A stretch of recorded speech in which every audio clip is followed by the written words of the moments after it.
বন্ধুগণ, গোসলে মাত্র ৩ ফরজ। এটা আল্লাহ আমাদেরকে ফরজ বিধান দিয়েছেন, অথচ আমরা এই ৩টা সহজ ৩টা নিয়ম জানি না। আসুন আমরা এটা জেনে নিই।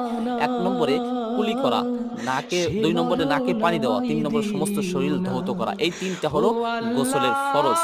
এত সহজ নিয়ম, অথচ না জানার কারণে আমরা অনেক সময় গোসল করতেছি, কিন্তু গোসল ঠিকমতো হচ্ছে না, যার কারণে আমরা নামাজ পড়ি, নামাজও ঠিকমতো আদায় হয় না। মুসলমান ভাই ব্রাদার যারা রয়েছেন, যুবক ভাইরা, আপনাদের কাছে আমি বলবো, এত সহজ নিয়ম কেন আপনি শিখবেন না? তাই আরেকবার খেয়াল করে শুনুন। গোসলের ৩ ফরজ। গোসলের আগে ৩টা ফরজ আদায় করবেন। ১ নম্বরে কুলি করা, কুলি করবেন। ২ নম্বরে নাকে পানি দেওয়া, নাকে পানি দিবেন। ৩ নম্বরে সমস্ত শরীর ধৌত করবেন সুন্দরভাবে। এটা হলো গোসলের ফরজ। এটা আদায় করবেন সুন্দরভাবে, জেনে মুখস্থ করে রাখুন।